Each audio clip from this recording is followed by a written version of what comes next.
Hello all, I'm Sai and you're watching The Book Dragon. In today's video, I'm bringing to you the part 2 in my discussion for Harry Potter and the Goblet of Fire by J.K. Rowling. So before starting this video, I'd recommend you to watch the first part of the discussion in which I've discovered like a huge chunk of the story. Rather than the things that I'm going to discuss right now. And if you have not read the books, please don't watch this video. Go read the books and then come to this. And if you want to know, want to have an overview of what the book is about, I also have a spoiler-free review. I'll link it down in the description. Please check that out if you want to know more about these books. So let's get into today's video. To start with, I'd like to mention some of the things which have been foreshadowed by Rowling in this book, which are going to be used in a later part of the same book. That is like the students learning the summoning charm, that is Accio, and how it is going to help Harry in his first task. Now the first task is in the Triwizard tournament is going to be dragons. That is all the four contestants are going to be given a dragon, and each of those dragons is going to be guarding a golden egg, and based upon how they perform, they're going to be given scores, and they're going to be ranked in that way. Now there are things which don't make sense in a little bit ways according to me in this task, though the tasks are so fun to watch. The first task is so very good to watch as an experience, and how Harry summons his firebolt, that is his broom, and he flies and gets the egg. There are things which we have to notice here, because there are no set rules on which the students are going to be awarded points or anything. They don't even have a time limit, I think, but everyone manages to finish the task within 10 to 15 minutes of time.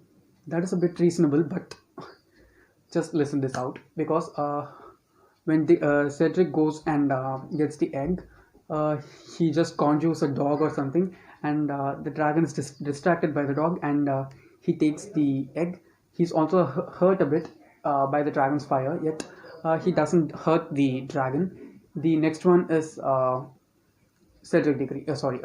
Delacour. She goes there, and she puts up a charm and makes the dragon sleep. She's the quickest one to finish the task. She doesn't harm the dragon in any way.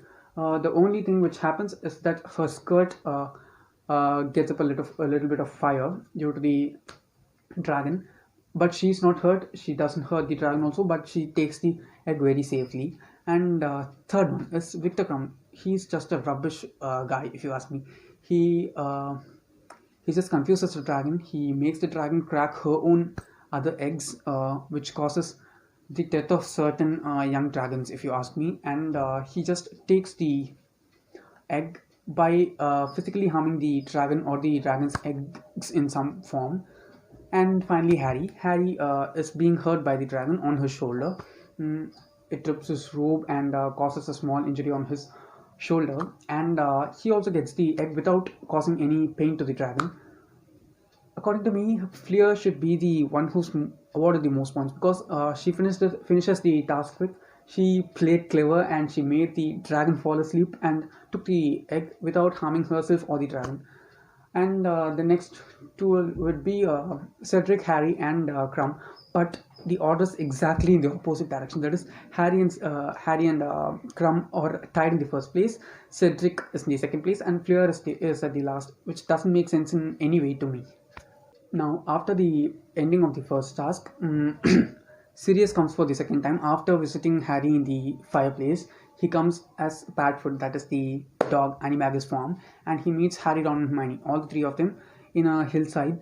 We don't get this in the movie, but it was such a good scene to read. And he just tells Harry how he needs to be, how he has to keep his friends by his side, and he has to follow certain things that they say in order to be safe and just be alive by the end of this tournament. And the egg, which is the prize from the first task, contains a clue for the next task, which is to be held like 3 months after. And Harry just leaves it out.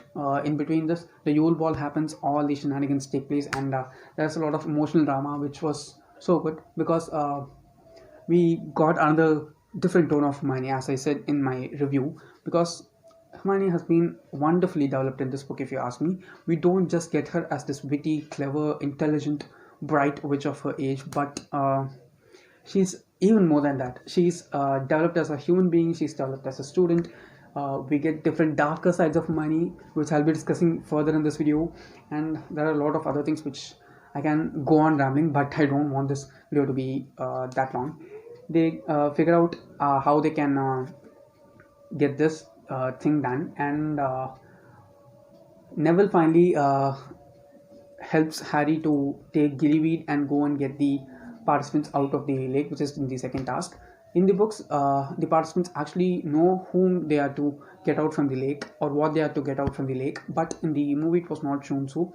It was shown like the contestants don't know what they're looking for, but after getting there only they recognize that they are the dear ones, or they are the dearest questions that of theirs in Hogwarts, which they have to get out of there. It was a bit lame if you ask me, because they've just been on a Yule ball together, and how can Crumb think that Hermione is his most possessed thing, and how to say, Cedric thinks that Cho's his most wanted one. Fleur's was good because her younger sister was hidden under the water, and Harris was also very reasonable, it being Ron. I liked all those aspects very well. And the second task was also a very good thing, because apart from just getting these wizards and muggles and house elves, we get this new form of creatures, that is more people inside the lake, and how Harry faces them, how he comes out of there, all those things. And we also have this whole SPEW thing, that is the House Elf Liberation Front, that is a campaign that is going to be hosted by Hermione in order to liberate all the house elves, or at least make them get paid for the jobs that they do. I liked all those aspects of Hermione's character development in this book a lot. The dumb thing about the second task was that all the people are there, they are just standing out of the lake, waiting for 1 hour, expecting the students to come out after winning everything, which was so dumb, because no one's able to see what's going on under the water. What's the point of having the competition then? Anyone can do anything, they can have help from different people, and they can just come out. It is evident that the mer people are watching everything, but what's the point? Because all these students are gathered around, they don't have classes. It was so dumb, because they're not able to see what's happening underwater, but they are just there in order to know who's going to win. Like, they know that who's going to come out is going to have actually done the thing in the first place, and I didn't like that aspect. The final task is the third one, in which a huge maze is set up. There is this whole thing which is shown beforehand to the 4 champions before the fourth task. That is they are going to get into this maze, and they'll be having the goblet of fire that is present within the core of the maze. The one to touch it first is the winner, and we don't get this explanation beforehand in the book. They are just thrust into the last task, and they are given the instructions just before getting into the maze. That was so unreal if you ask me. And I liked all those stuff. The tasks in themselves are so beautiful, but the purpose of the task was not so well explained, because what is the purpose of holding a competition if no people are allowed to see it? Now in the third task also, we have these teachers who are just patrolling around the maze. If the students feel like they cannot continue with the competition, they can just let out red sparks. The students, their teachers will come in and they'll get them out.